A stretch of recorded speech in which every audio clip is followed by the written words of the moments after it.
Davao Oriental has been placed under a state of calamity following the magnitude 7.4 and 6-point earthquakes that struck the province. Governor Nelson Dayanghirang said government agencies were immediately deployed to carry out relief and rehabilitation efforts in affected areas. The declaration allows the provincial government to tap emergency funds and implement urgent interventions to support communities impacted by the quakes. Authorities also urged residents to stay alert and follow guidance from local officials while relief and recovery operations are underway. And to give us an update on the situation in Davao Oriental, we have on the show Governor Nelson Dayanghirang. Magandang umaga po sa inyo, Governor. Una-una ho, kamusta ho ang sitwasyon po dyan sa Davao Oriental? What is the latest number in terms of injuries and casualties? And are you still experiencing aftershocks? Actually, tuloy-tuloy pa rin po yung mga aftershocks natin. No? So far as of early this morning, ang number of families affected natin umaabot na sa 906. Ang totally damaged houses po natin is nasa 752. Ang partially damaged po natin is nasa 10,629 na po. And as of now, meron po tayong casualty na 3 and meron po tayong total na 294 injured. No, tuloy-tuloy pa po yung assessment natin sa mga structure para masiguro natin na safe yung ating mga kababayan at tuloy-tuloy rin po ang ating pagbibigay ng mga relief assistance sa mga nasalanta ng earthquake. Okay, ito pong earthquake na nangyari po sa inyo nasa 7.4, mas malakas po dun sa 6.9 sa Cebu, sa Bogos City. Ano po yung assessment po ninyo doon po sa impact po niya sa inyong rehiyon, sa inyong probinsya po, and assessment of the extent of the damage? Actually, kung titingnan po ninyo, dahil sa highly populated yung Cebu compared to Davao, province of Davao Oriental, kung meron man kaming mga damage, kung titingnan ninyo, iilan-ilan na mga totally damaged and partial damage compared to the city of Cebu. But sa impact po ng lindol ay napakalakas talaga dito sa probinsya ng Davao Oriental. Then as of now, yung mga pasyente namin sa hospital ayaw pang bumalik sa loob ng hospital na nasa labas lang po sila ng hospital dahil nagkaroon na po sila ng ubya dahil sa hindi lamang aftershock but meron pa pong sumunod na 6.9 na napakalakas rin po na lindol. So yun po yung pinaka nag-make ng difference, yung siguro yung congestion dun po sa Manay, kung na epicenter nung earthquake, at yung sa Bogos City mas marami po talagang mga buildings. That, do you think, was the difference maker? Yes po. Yes po. No, yun ang analysis natin dahil marami ang population sa Bogos City compared sa municipality of Manay. Nasaan po ang mga residente po ngayon kung marami pong na-damage ng mga kabahayan? Actually, yung iba pong mga residente na sa iba-ibang evacuation center as of now.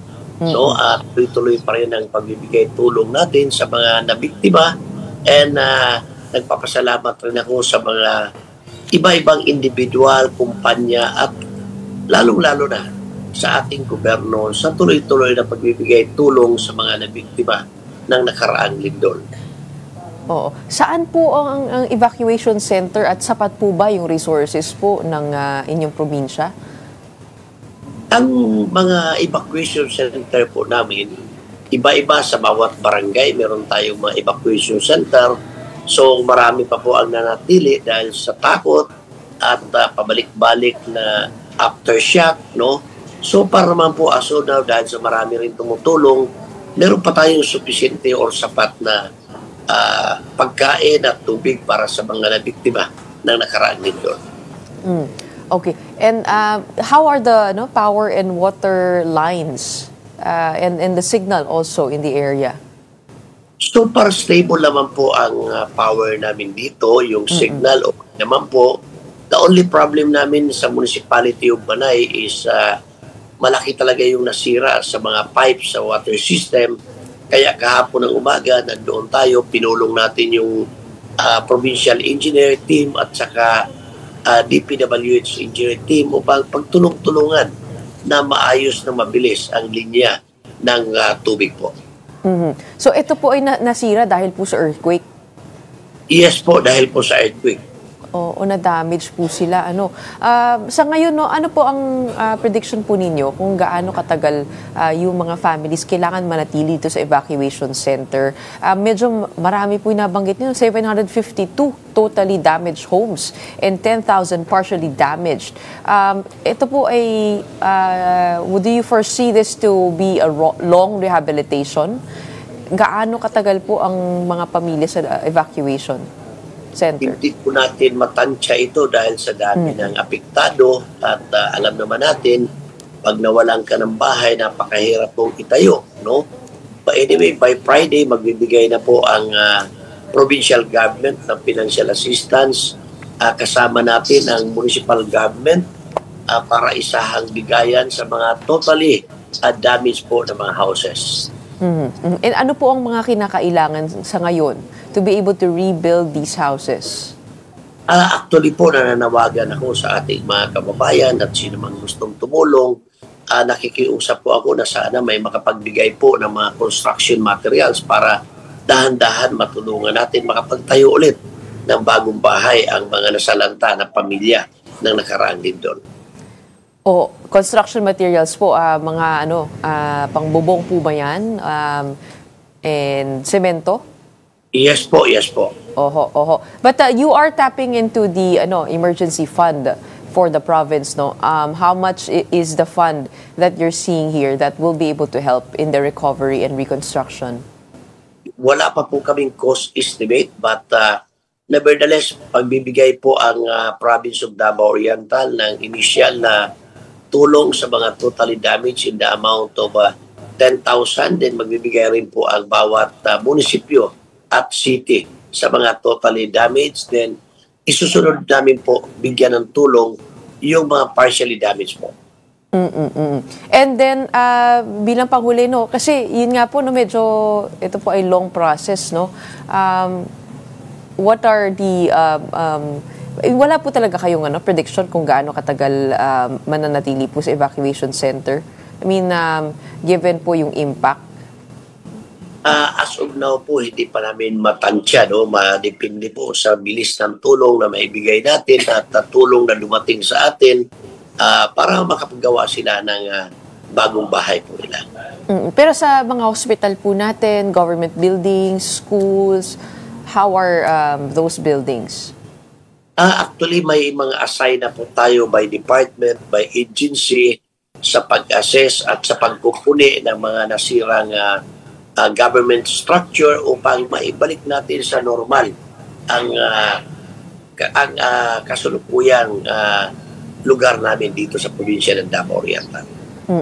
Pero dahil nakakaranas pa po kayo ng mga aftershock, medyo are we out of the woods or not yet? And also in terms of food supply, meron pa po ba kayong kinakailangan?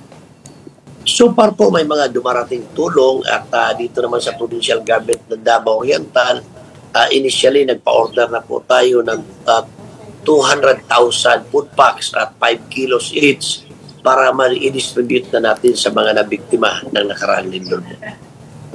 Okay, Governor, sana po tumagal po ito at we are one with you in helping out our kababayans get back on their feet. We have houses damaged and also lives impacted. Ang school po, paano po yun? Kailan po magre-resume po ang klase?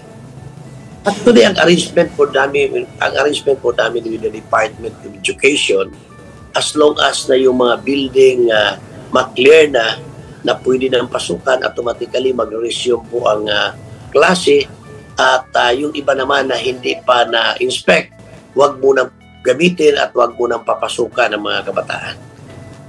Okay.